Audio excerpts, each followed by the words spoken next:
তোমার এই ক্ষুদ্র আঙিনা আজ পূর্ণ। তোমার কষ্টের দিনগুলো এখন ধূসর স্মৃতির মতো ফিকে হয়ে গেছে। হে আমার পরম বন্ধু, তোমার ছায়ায় বসেই আমি জীবনের প্রকৃত সুখ খুঁজে পেয়েছি। তুমি কেবল আমাকে অন্ন দাওনি, দিয়েছ বেঁচে থাকার প্রেরণা।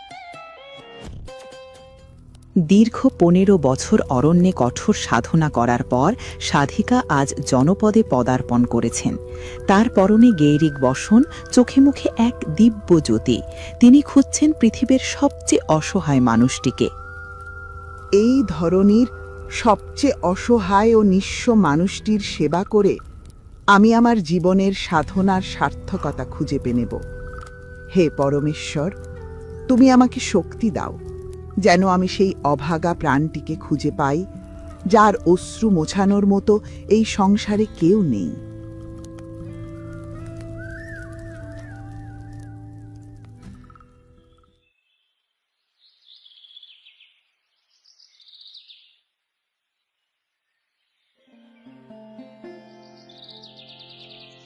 কিছু দূর যেতেই সাধিকা দেখলেন একটি বালক গাছের নিচে বসে কাঁদছে, তার পরনের বসন ছিন্ন ভিন্ন।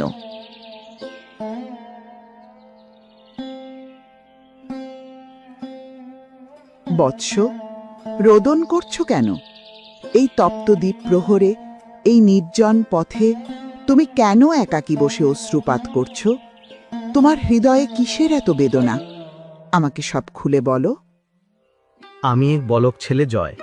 আমি আপনাকে ভয় পাচ্ছেন না? সবাই আমাকে অলক্ষণে বলে দূরে সরিয়ে দেয়। আমি এক অভাগা, যার স্পর্শে মানুষ অমঙ্গলের আশঙ্কা করে। আমার এই জীবন কেবল দুঃখ আর লাঞ্ছনায় ভরা। আমি খুব ক্ষুধার্ত।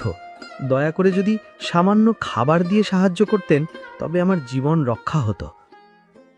পৃথিবীর মানুষ যাকে অলক্ষণে বলে ত্যাগ করে, বিধাতা হয়তো তার জন্যই বিশেষ করুণা সঞ্চয় করে রাখেন। বৎস, আমি অনেক দূর থেকে এমনই এক অভাগার সন্ধানে এসেছি।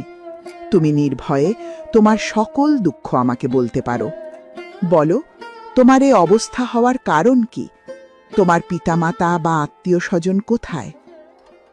আমার দুঃখের কথা আর কি বলবো। আমার জীবনের কাহিনী বড়ই বেদনাদায়ক। যদি আপনার ধৈর্য থাকে, তবে শুনুন এই অভাগার জীবনের নিষ্ঠুর ইতিহাস।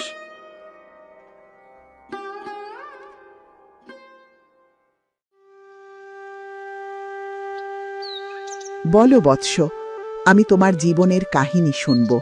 তুমি সবটা আমাকে খুলে বলো। আমার এই অভিশপ্ত জীবনের সূচনা হয়েছিল আমার ভূমিষ্ঠ হবার পূর্বেই। মা বলতেন আমার পিতা ছিলেন এক পরম ধার্মিক ও পরিশ্রমী কৃষক।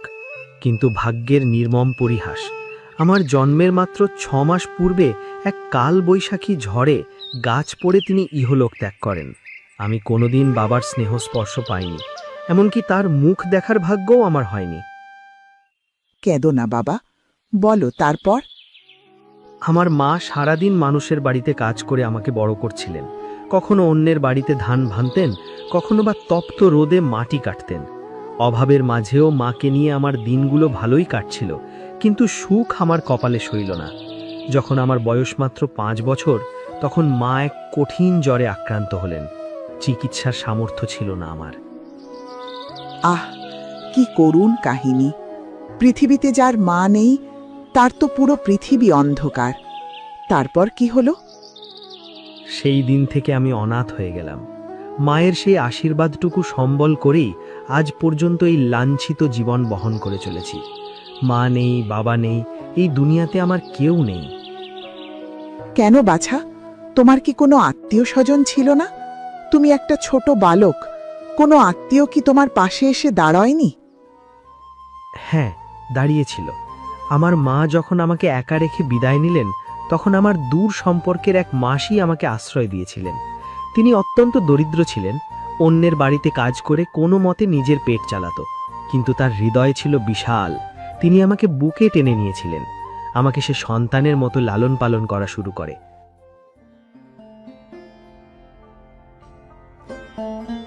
জয় বাবা, আজ ঘরে এক মুঠো দানাও নেই। তুই একটু বনের ধারে গিয়ে শুকনো কাঠ কুড়িয়ে আনতো সোনা। আমি গ্রামের চাটুজ্জে বাড়িতে গিয়ে দেখি কিছু চাল জোগাড় করতে পারি কিনা বাবা। মাসি, তুমি এভাবে আর কত কষ্ট করবে? আমি তো এখন বড় হয়েছি, আমি না হয় কাজে যাব, তুমি বরং ঘরে বিশ্রাম করো। চিন্তা করিস না বাবা, বিধাতা আমাদের একদিন ঠিকই সুদিন দেবেন। আর তুই এখনো অনেক ছোট, তুই এখনই কাজে কেন যাবি রে বাবা? আমার যতদিন সামর্থ্য আছে আমি তোকে খাওয়াবো। সেদিন ছিল শ্রাবণের এক মেঘলা ভোর, চারিদিকে তখনও অন্ধকার কাটেনি। মাসি খুব ভোরে উঠে উঠান পরিষ্কার করছিলেন। আমাদের ঘরের ঠিক পেছনেই ছিল এক বিশাল প্রাচীন তাল গাছ। হঠাৎ এক ভয়াবহ শব্দ হলো। আমি সেই মুহূর্তেই দৌড়ে গিয়ে শিউরে উঠলাম। বাইরে গিয়ে দেখি আমার মাসি নিথর হয়ে মাটিতে পড়ে আছেন। একটি বিশাল তাল তার মাথার ওপর পড়েছে। আহ, কি মর্মান্তিক! জানেন, মাসির সেই নিথর দেহের পাশে বসে আমি কত যে আকুতি করেছি, কিন্তু কেউ সাহায্যের জন্য এগিয়ে আসেনি, বরং সবাই আমাকে ধিক্কার দিয়ে তাড়িয়ে দিল। মাসির সেই আশ্রয়টুকুও আমার ভাগ্যে সইল না। আমি পুরোপুরি পথে বসলাম। মানুষ এত খারাপ? তোমার মতন এমন এক অসহায় বালকের উপরে কেমন আচরণ করল? মানুষ এমন কুসংস্কার আর নিষ্ঠুরতার শিকার? তারপর থেকে তুমি এভাবে পথে পথে ঘুরছো, তাই তো? হ্যাঁ, মাসিকে চিতার আগুনে পুড়িয়ে আমার শেষ আশ্রয়টুকুও শেষ হয়ে গেল। তারপর পেটের জ্বালায় আমি দিশেহারা হয়ে গ্রামের গৃহস্থদের দাঁড়ে দাঁড়ে ঘুরতে লাগলাম। ভেবেছিলাম শ্রমের বিনিময়ে হয়তো সামান্য অন্ন জুটবে, কিন্তু মানুষের হৃদয়ে যে পাথরের চেয়েও কঠিন হতে পারে তা আমার জানা ছিল না।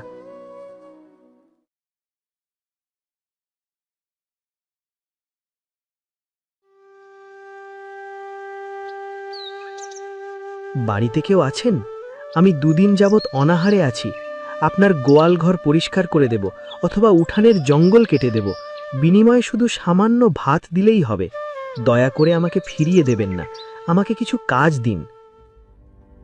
আরে, এ তো সেই অলক্ষণের ছোকরা। তোর স্পর্ধা তো কম নয়। তুই কি চাস তোর ওই অপয়া পায়ের স্পর্শে আমার এই ভরা সংসার ছাড়খাড় হয়ে যাক? তোর কি তোর বাবা মা মাসিকে খেয়েও মন ভরেনি যে আজ আমার অন্ন ধ্বংস করতে এসেছিস?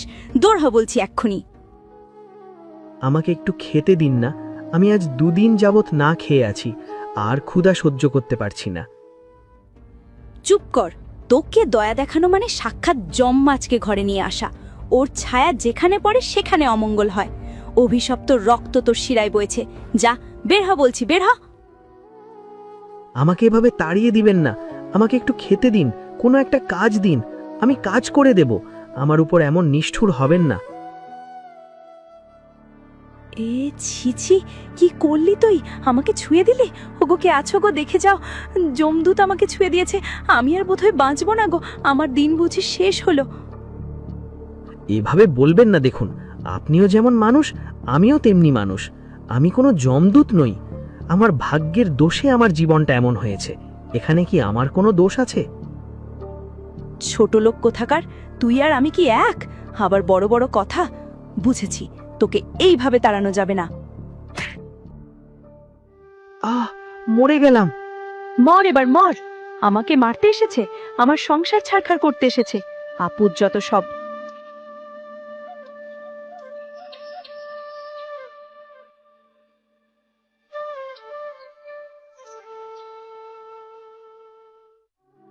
গ্রামের বাচ্চা থেকে বড় সবাই আমাকে দেখে বলতো, দেখ দেখ, অপয়া জয় এসেছে, ওর দিকে তাকাস না কেউ, তাহলেই বিপদ হবে।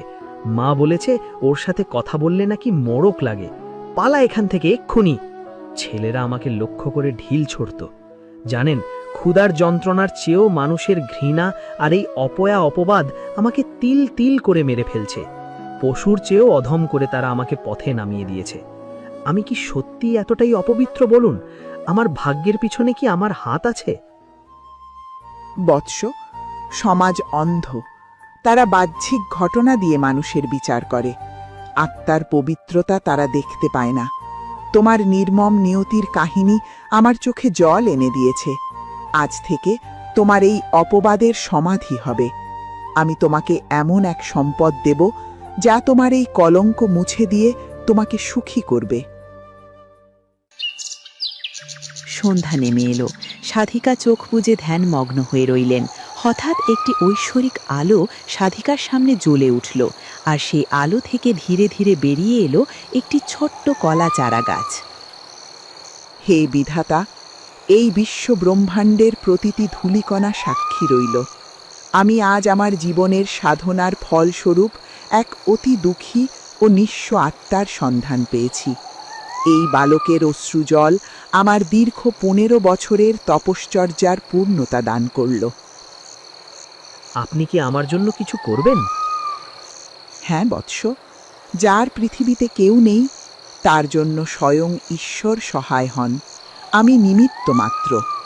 আজ থেকে তোমার ভাগ্যের চাকা ভিন্ন দিকে ঘুরবে।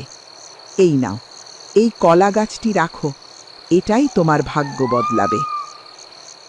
কিন্তু আমি তো ক্ষুধার্ত আর নিরাশ্রয়। এই কলার চারা দিয়ে আমি কি করব? এতে কি আমার অন্ন জুটবে, নাকি আমি সমাজের চোখে ভালো হতে পারবো? আমি তো কেবল এক মুঠো ভাত আর একটু আশ্রয়ের কাঙাল। বৎস, অধৈর্য হয়েও না। এই চারা গাছটি কোনো সাধারণ উদ্ভিদ নয়। এটি তোমার জীবনের অন্ধকার অধ্যায় সমাপ্ত করে সুখের নবদিগন্ত উন্মোচন করবে। এটি তোমার গৃহের আঙিনায় রোপণ করো এবং পরম মমতায় এর লালন পালন করো। এর মধ্যেই তোমার জীবনের সকল সুখ ও শান্তি লুকিয়ে আছে। মনে রেখো বালক, ধৈর্যই হলো শ্রেষ্ঠ গুণ। এই বৃক্ষ কেবল ফল দেবে না, এ তোমাকে দেবে এক পরম আশ্রয় এবং চিরস্থায়ী সুখ। যাও, এবার তোমার কুঁড়ে ঘরে ফিরে যাও। কিন্তু সেখানে প্রতিবেশীরা তো আমাকে দূর দূর করে তাড়িয়ে দিয়েছে। আমি আবার গেলে যদি তারা আমাকে তাড়িয়ে দেয়? নিজের অধিকার বুঝে নিতে শেখো বৎস। তোমার পিসির বাড়ি এখন থেকে তোমার। ওখান থেকে কেউ তোমাকে তাড়িয়ে দিতে চাইলে নিজের অধিকার আদায় করে নিতে একটুও পিছপা হবে না। কারণ মনে রাখবে, নিজের সাথে হওয়া অন্যায়কে মেনে নেওয়া দুর্বলতা, এবং এটিও আরেকটি অন্যায়।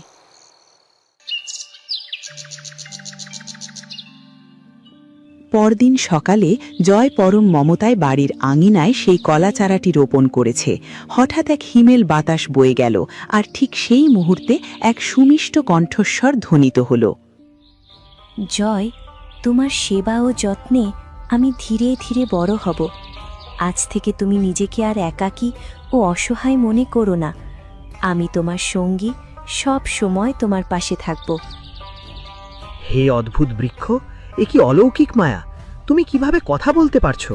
তুমি কি সত্যি মানুষের মতো কথা বলছো, নাকি এ আমার মনের ভুল? একটা গাছ কিভাবে কথা বলতে পারে? ভয় পেও না জয়, আমি তোমার মঙ্গলের জন্য সাধিকার আশীর্বাদে তোমার কাছে এসেছি। এ তোমার মনের ভুল নয়, আমি সত্যি মানুষের মতো কথা বলতে পারি। সমাজ তোমাকে ঘৃণা করতে পারে, কিন্তু আজ থেকে আমি তোমার পরম আত্মীয় ও চিরস্থায়ী মিত্র। তোমার একাকিত্বের দিন আজ থেকে সমাপ্ত হলো। আমার হৃদয়ের সকল দুঃখ, কষ্ট, আনন্দ সব কিছু তুমি আমার সাথে ভাগ করে নিতে পারো।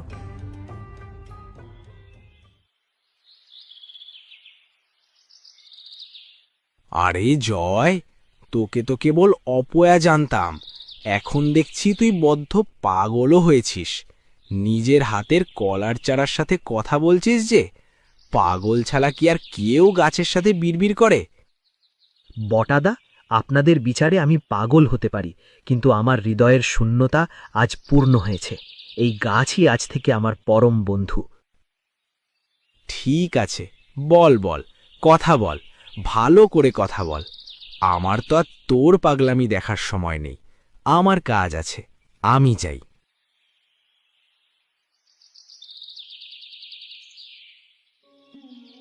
দেখতে দেখতে কেটে গেল দীর্ঘ 10টি বছর। সেই ছোট্ট জয় আজ এক সুঠাম যুবকে পরিণত হয়েছে। তার হাতের ছোঁয়ায় সেই একটি চারা গাছ থেকে আজ এক বিশাল কলা বাগান তৈরি হয়েছে। জয়, তোমার নিষ্ঠা ও পরিশ্রম সার্থক হয়েছে। দেখো, তোমার এই ক্ষুদ্র আঙিনা আজ পূর্ণ। তোমার কষ্টের দিনগুলো এখন ধূসর স্মৃতির মতো ফিকে হয়ে গেছে। হে আমার পরম বন্ধু, তোমার ছায়ায় বসেই আমি জীবনের প্রকৃত সুখ খুঁজে পেয়েছি। তুমি কেবল আমাকে অন্ন দাওনি, দিয়েছ বেঁচে থাকার প্রেরণা। এক সময় যে আমি অন্যের উচ্ছিষ্টের প্রত্যাশায় থাকতাম, আজ আমি নিজের শ্রমে উৎপাদিত ফসল মানুষের দ্বারে পৌঁছে দিতে পারছি। এই কলা বাগানের কলা বিক্রি করে আমি এখন খুব ভালোভাবে জীবনযাপন করতে পারছি। আমার এখন কোনো ক্ষুধার কষ্ট নেই। আমি তো বলেছিলাম আমি সব সময় তোমার সাথে থাকব, এখন এবং ভবিষ্যতেও। আমি আমার কথা রাখব। তুমি কখনো আমাকে ছেড়ে যাবে না তো? সেটা কিভাবে সম্ভব? আমার এই অভিশপ্ত একলা জীবনে তুমি আমার একমাত্র সঙ্গী। তোমাকে ছেড়ে যাওয়ার কথা কি আমি কখনো ভাবতে পারি? এ জীবন যতদিন আছে ততদিন আমি তোমাকে আগলে রাখব।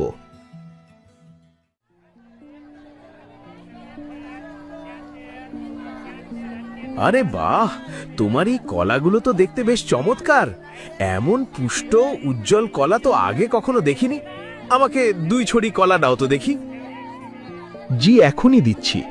এই যে নিন আপনার কলা। তুমি কি সেই জয় যার কথা গ্রামের লোকের মুখে শোনা যায়?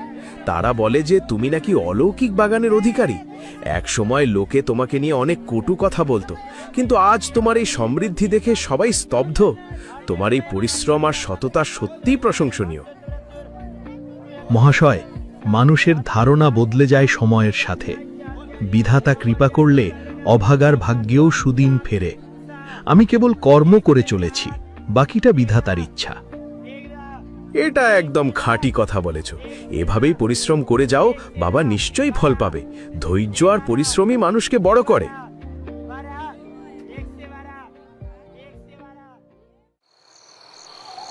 এক পূর্ণিমার মায়াবী রাত, চারদিকে জ্যোৎস্নার আলোয় প্লাবিত। জয় তার প্রিয় কলা গাছটির তলায় বসেছিল। হঠাৎ পুরো বাগান এক অদ্ভুত আলোয় ঝলমল করে উঠল। মুহূর্তের মধ্যে সেই কলা গাছটি এক অপরূপ সুন্দরী মানবী রূপে রূপান্তরিত হল। এই কি অলৌকিক দৃশ্য! হে দেবী, আপনি কে? আমার সেই বন্ধু কলা গাছটি কোথায় গেল? আপনি কি কোনো স্বর্গীয় অপ্সরা নাকি কোনো দেবী আবির্ভূত হয়েছেন? জয়, তুমি ভীত হইও না। আমিই তোমার সেই বন্ধু যে দীর্ঘ 10 বছর তোমার সুখ দুঃখের অংশীদার হয়ে তোমার আঙিনায় অবস্থান করছিল। সাধিকার আশীর্বাদে এবং তোমার অকৃত্রিম মমতা ও সেবায় আমার বৃক্ষরূপের অবসান ঘটেছে। আমি আজ এক পূর্ণ মানবী। এ কি করে সম্ভব? 10 বছর ধরে যে কলাগাছ বন্ধুর সাথে আমি আমার সুখ দুঃখের সকল মুহূর্ত কাটাতাম, সে আজ রক্তমাংসের মানুষ হয়ে দাঁড়িয়ে আছে আমার সামনে। জয়, শৈশব থেকে তুমি কেবল অবহেলা আর ঘৃণা পেয়েছ, কিন্তু তোমার হৃদয় ছিল পবিত্র। তুমি আমাকে যে যত্ন ও ভালোবাসা দিয়ে লালন করেছ, তার ঋণ আমি আজীবন শোধ করতে চাই। তুমি কি আমাকে তোমার জীবনসঙ্গিনী হিসেবে গ্রহণ করবে? আমি তোমার এই একাকী জীবনের পূর্ণতা হতে চাই। যিনি আমার অন্ধকারের দিনে একমাত্র আশ্রয় ছিলেন, যাকে আমি বন্ধু হিসেবে পাশে পেয়েছি, তাকে জীবনসঙ্গিনী হিসেবে পাওয়া আমার পরম সৌভাগ্য। আমি সানন্দে আপনার এই প্রস্তাব গ্রহণ করছি।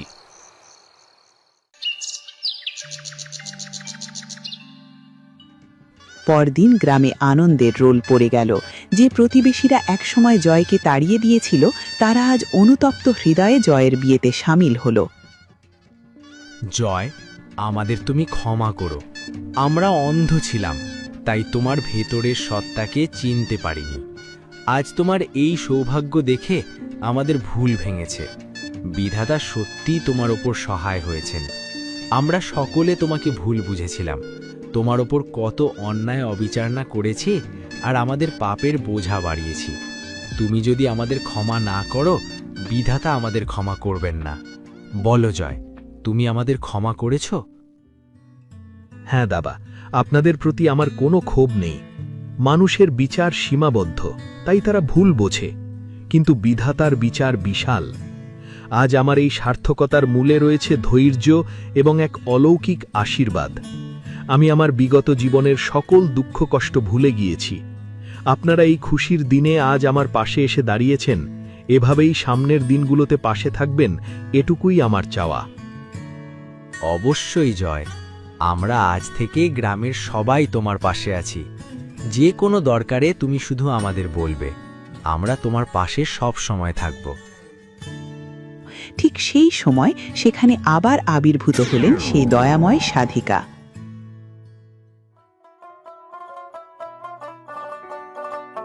মাতা, আপনি? আমার চোখ কি ভুল দেখছে? এত বছর পর আবার আপনার দেখা পাবো আমি তো কল্পনাও করিনি। আমার জীবনের আজকের এই বিশেষ দিনে আপনি এসেছেন, আমি আমার চোখকে বিশ্বাস করতে পারছি না। উনি কে জয়? আগে তো কখনো ওনাকে দেখিনি আমাদের গ্রামে। উনিই তো আমার জীবনের দুঃখের দিনে আসা আশীর্বাদ। তার আশীর্বাদেই আমার জীবন বদলে গেছে। বৎস, তোমার দীর্ঘ 10 বছরের পরীক্ষা আজ সার্থক হল। আমি তোমাকে যে চারাগাছটি দিয়েছিলাম সেটি ছিল তোমার ধৈর্য ও ভালোবাসার এক কঠিন পরীক্ষা। তুমি প্রমাণ করেছ যে ভালোবাসার স্পর্শে এক শুষ্ক কাষ্ঠখণ্ড মানবী রূপে প্রাণ পেতে পারে। তোমার অন্তরের পবিত্রতাই এই অলৌকিক রূপান্তর ঘটিয়েছে। মাতা, আপনার করুণাতেই এমন বৃক্ষরূপ থেকে মানবীর রূপে তাকে আমার পাশে পেয়েছি। আমরা যেন আমৃত্যু একে অপরের পরিপূরক হয়ে থাকতে পারি, আমাদের সেই আশীর্বাদ করুন। আমার আশীর্বাদ সব সময় তোমাদের সাথে থাকবে। মনে রেখো বৎস, মানুষ যখন চরম অসহায় হয়, বিধাতা তখন কোনো না কোনো রূপে তার হাত ধরেন। বিশ্বাসের পথে অবিচল থাকলে ভাগ্যের চাকা একদিন নিশ্চয়ই সুদিনের দিকে ঘুরে দাঁড়াবেই। আজ থেকে তোমাদের জীবন সুখে, শান্তিতে ও ঐশ্বর্যে ভরে উঠুক। বিধাতা তোমাদের সর্বদা মঙ্গল করুন। বন্ধুরা, মানুষের বিশ্বাস আর ধৈর্য থাকলে যে কোনো কঠিন পরিস্থিতি জয় করা সম্ভব।